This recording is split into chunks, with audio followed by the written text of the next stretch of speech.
कशाला परत परत येऊन स्वतःचा अपमान करून घेतेस ग? जा तू तुझ्या माहेरी जा आणि सुखात राहा.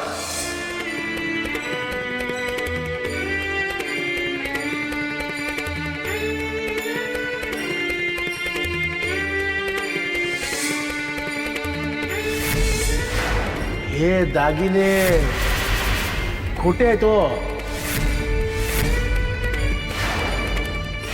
लेकीच्या लग्नात अंगावर दागिने घातले तुम्ही. ते दिलेले दागिने सगळे खोटे आहेत.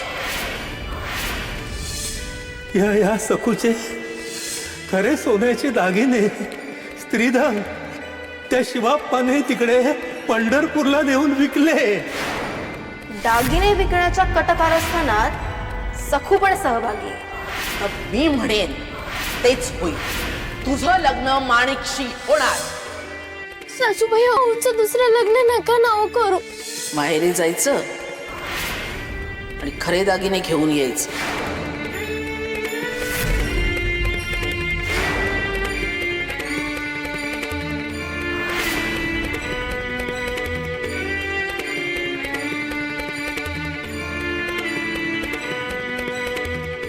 हे दागिने माझे आहेत. चल जा आता.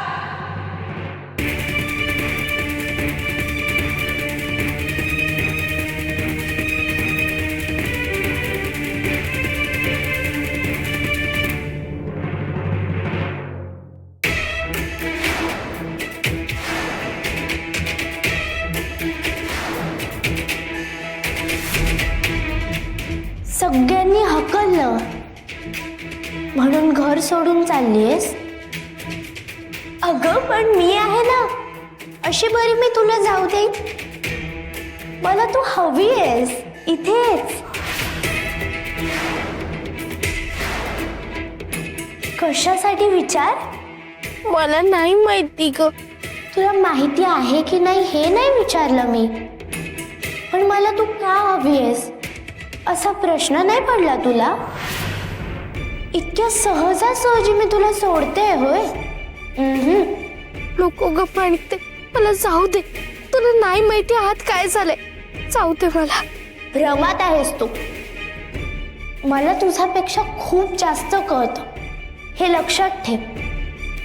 म्हणून मला माहिती आहे आत काय झालं आणि काय होऊ शकतं हेही मला ठाऊक आहे. म्हणूनच तर मी इथे आली आहे ना. मी सांगते तू नाही जायचं. पण मला माहेरी जायला सांगितलंय. आणि माहेरी जाऊन तुझी सुटका करायची आहे का? तू मला इतका त्रास दिलायस, माझं रक्त जाळलंयस, माझं रक्त जाळलंयस, मला इतकं खिजवलंयस आणि मुख्य म्हणजे आहोंना माझ्यापासून तोडलंयस, माझ्यापासून तोडलंयस. आहो आधी माझे होणार, हो आधी माझे होणार. पण तू तू कुठून उगवलीस आणि माझ्या अधिकारावर विळखा घालून बसलीस, विळखा घालून बसलीस एखाद्या विषारी नागिणी सारखी. अगं असं काय बोलतेस? खरं तेच बोलतेय मी. ते सगळं दुःख मी विसरून जाईल असं वाटलं का ग तुला? नाही, आता माझी वेळ आली आणि मी त्याचा पुरेपूर उपयोग करून घेणार. तुझा जीव कासावीस होताना बघायचंय मला. आता खरी मज्जा येणार आहे. अगं हो, खरंच तुला पण खूप मज्जा येणार आहे. आता तुझ्या आहोंना माझे आहो होताना, माझ्याशी प्रेमाने लाडाकोडाने बोलताना तुला बघावं लागेल.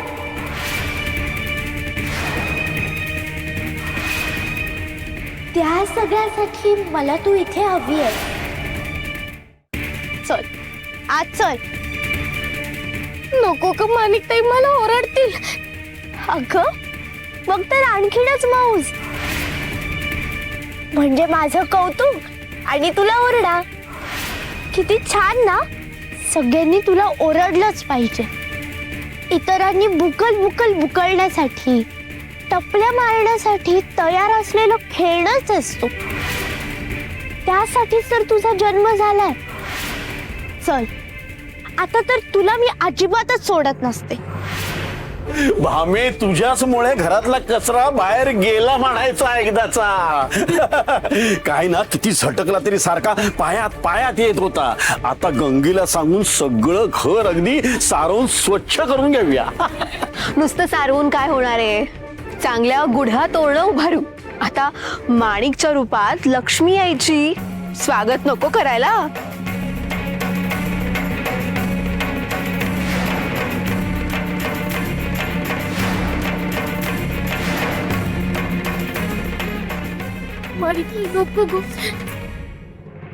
येऊ का आत?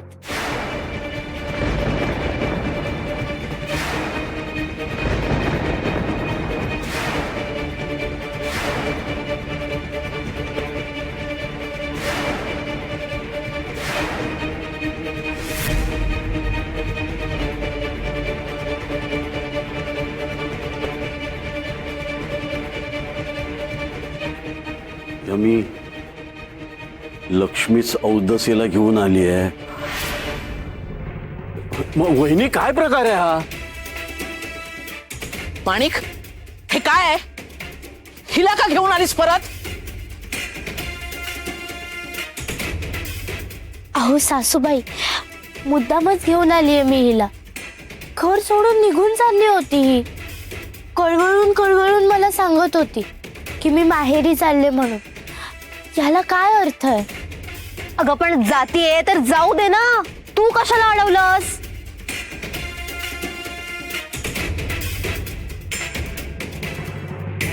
अहो असं काय करता वंच? घरात तासी नको का? तीही फुकट. आणि लग्न कार्य म्हटलं की 4 कामं जास्तच असतात ना. तुमच्या हाताशी मुलगी नको का?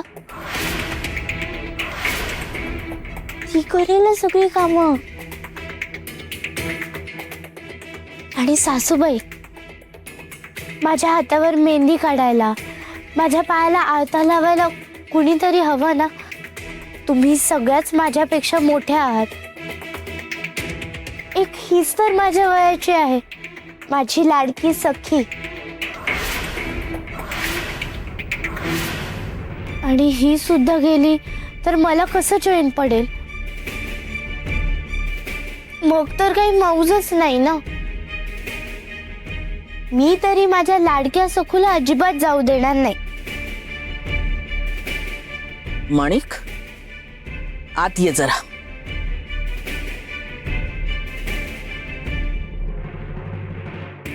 वंच, तुम्ही सगळे हिच्यावर लक्ष ठेवा. हिला अजिबात जाऊ देऊ नका.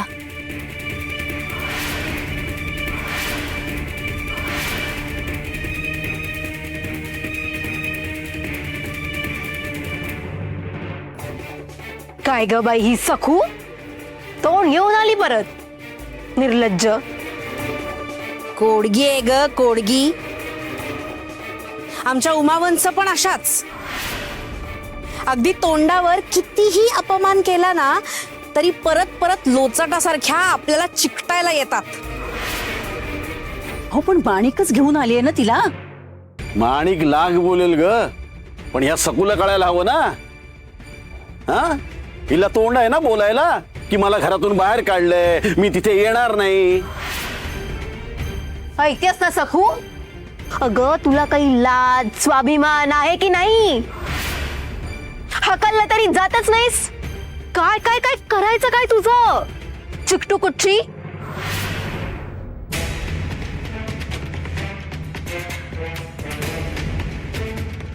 माणिक, तू काय डोक्यात घेतलंयस? त्या अवलक्षणी सखूला का परत आणलंस? तुझ्या संसारात तुला बाधा हवी आहे का? फेकून दिलेली अडगळ तू घरात परत का आणलीस? निघून स्वतः तिला झिडकारलंय. ती आम्हाला इथे नकोय. हे बघ, तुला दासी हवी आहे ना. आपण दुसरी बघूया ना. हीच कशाला हवी आहे तुला? आणि तुझ्या लक्षात कसं येत नाही, ती जर या घरात राहिली ना तर तुझ्या साखरपुड्यात विघ्न आणू शकते. आम्ही तिला बाहेर काढलो होतो, तू परत तिला घेऊन आलीस.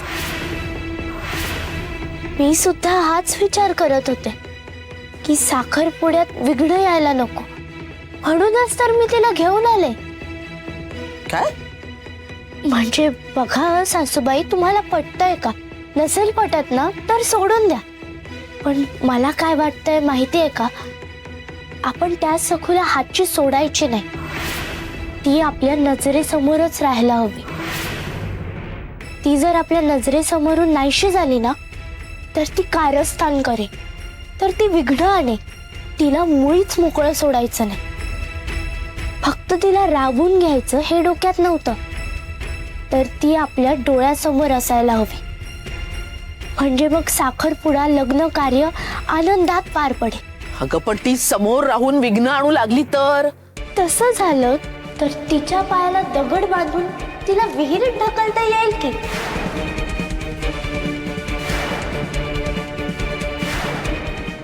अपघात तर होतच असतात ना सासूबाई. सखूचा पाय घसरून ती विहिरीत पडूच शकते ना. कुणी विचारलं की सांगायचं बिचारी सखू विहिरीत पडली. सोपं आहे.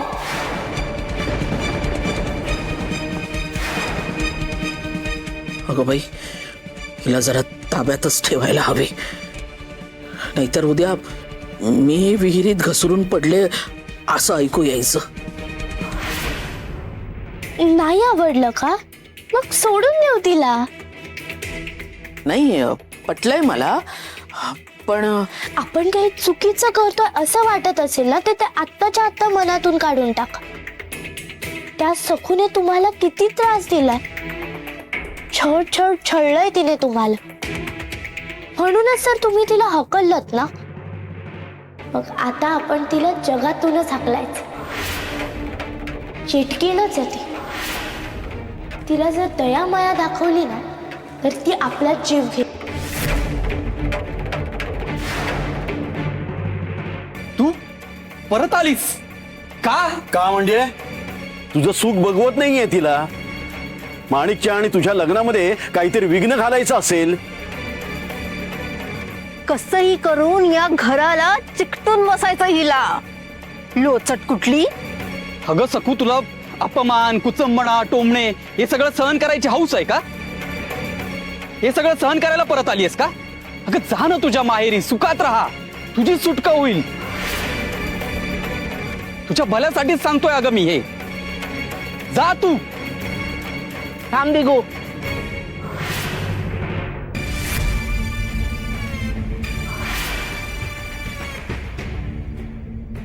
ये ग ये. खरंच दिगू, तुझ्या माणिकचं मन फार मोठं आहे रे दिगू. तिनेच सखूला थांबून ठेवलंय. अरे आता तिच्या वयासारखं कोणीतरी तिच्या सोबत हवं की नको? नवऱ्या मुलीला किती तयारी करायची असते, आणि एखादी सखू माणिक सोबत हवीच. तेव्हा तुमच्या गळ्यात माळा पडेपर्यंत सखू माणिक सोबतच राहील. माणिकला काय हवं नको ते सगळं बघेल. हो ना माणिक? अरे थांब थांब. माणिकला काय सांगायचंय ते ऐकून तरी घे.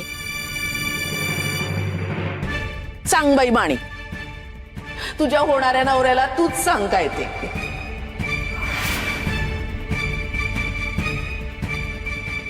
जा.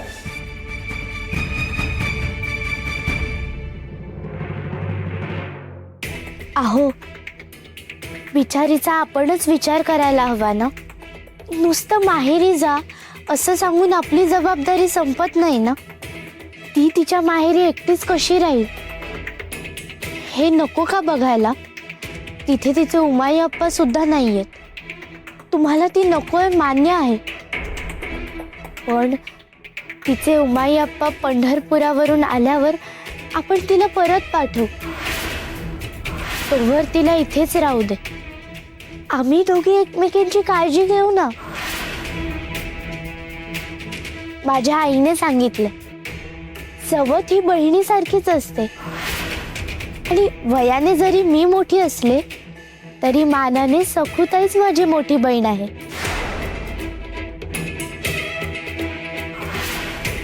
हो ना सखूताई, ठेवा ना तिला इथे.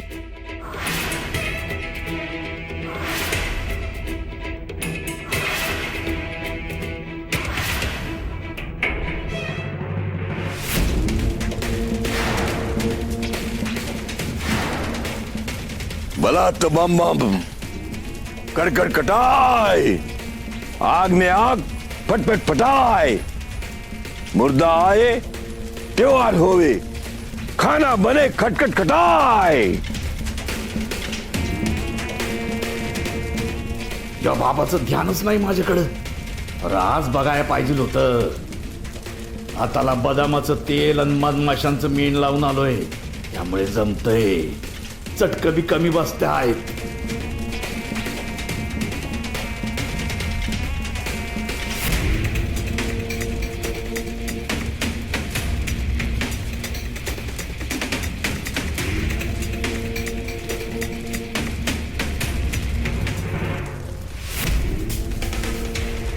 हो गया रुडला हो गया. हा बाबा बघा की. हा म्या तुम्हाला हाक मारणार तर तुम्ही डोळे उघडलं. या बाप आहे तुझा मी. डोळे बंद असले तरी बी दिसत मला, आणि डोळे उघडे ठेवून मी झोपतो मी. घ्या घ्या बाबा, रोटला घ्या.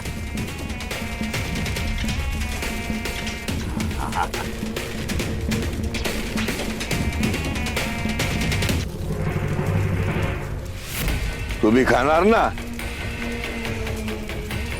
हा खाणार ना बाबा, खाणार. हा चित्तेवर भाजलेली रोटी तू खाणार? आत्ता खाऊन धावतो, आत्ता इथं. तुम्ही म्हणाल ते कराल तयार आहे बाबा. पण बाबा मला सिद्धी पाहिजे.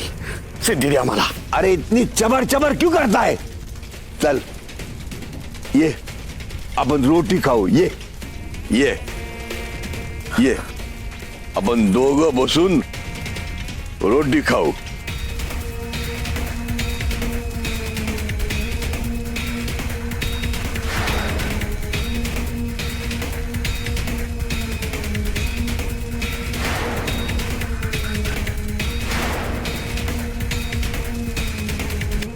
ये बस इथं चितोर बस. इथं बसून आपण रोटला खाऊ. ये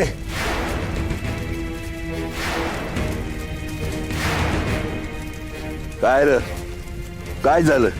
थंड पडलास का? बेगाड बेगाड आहेस तू. अरे चटक लागू नये म्हणून हाताला मधमाशाचं मेन आणि बदामाचं तेल लावून रोटी भाजतोस होय रे चोरा? नाही बाबा, तसं काय नाही केलेलं मी. अरे मग थिजून तिथंच उभा कायस? ये बस इथं चित्तेवर. बघू तुझी हिंमत.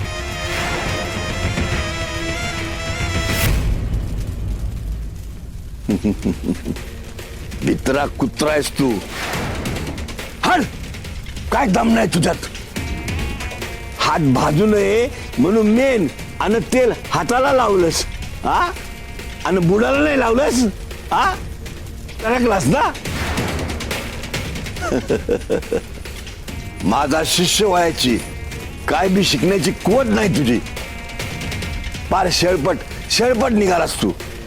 तोंडात लई जोर, बाकी बुडबुडाच. चला हाड. तू बी त्या नरपशूप्रमाणे आगीला घाबरतोस. हाड, निघ इथून. निघ.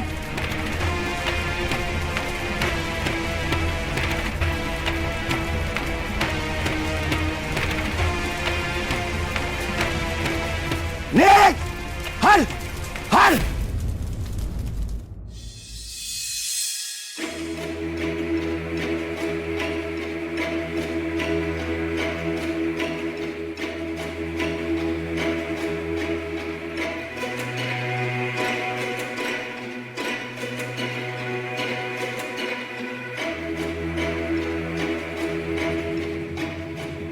हे सखू, आमच्या छातीवर बसलीस अगदी.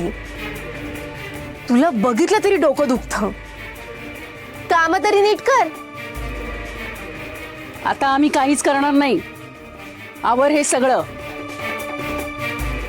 चूल घर अगदी चकचकीत कर हो. चूल सारवून ठेव हो. सगळी भांडी नीट स्वच्छ करायची. काही उरलं असेल तर घे खाऊन. नंतर भुकभुक करायचं नाही हा. आणि नसेल काही उरलं तर मर अशीच उपाशी. चला ग.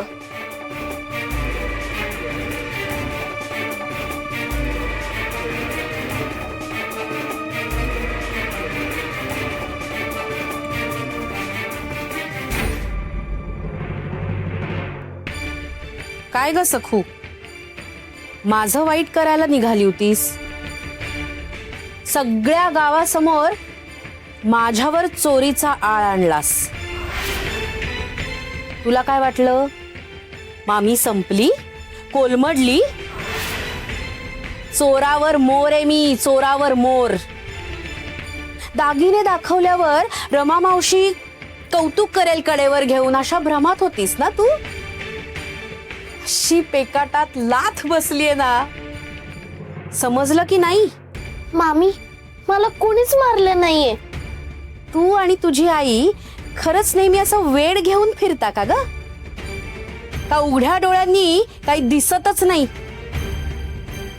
मी सांगते ना, रमा मावशी काय म्हणाली, दिगू आणि माणिक यांच्या लग्नाच्या माळा गळ्यात पडेपर्यंत तू इथे राहणार.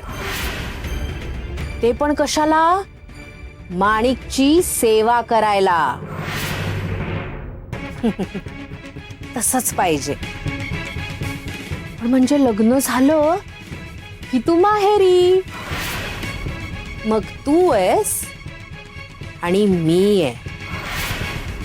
मग बघ तुझी कशी पळता भुई थोडी करते ते. जवळच आहे हा घोडं मैदान, तयारीत राहा. अगं मामी, अगं सखू, दिगूच्या साखरपुड्यासाठी की नाही इंदू बिंदूला आणायला जाणार होते.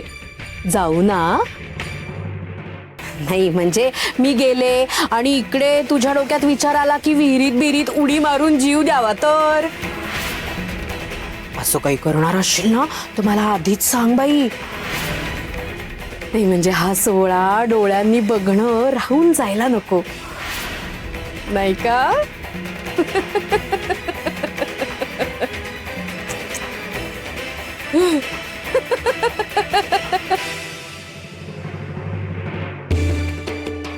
मामी, विठुरायाच्या दृष्टांताचं, दागिने मिळण्याचं, कलंक पुसण्याचं समाधान खूप मोठं आहे.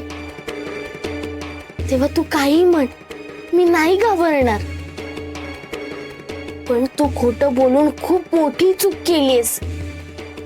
कारण विठुराया सगळं खरं खोटं बघतोय. लग्न झालं की तू माहेरी. मग तू आहेस आणि मी आहे. मग बघ तुझी कशी पळता भुई थोडी करते ते.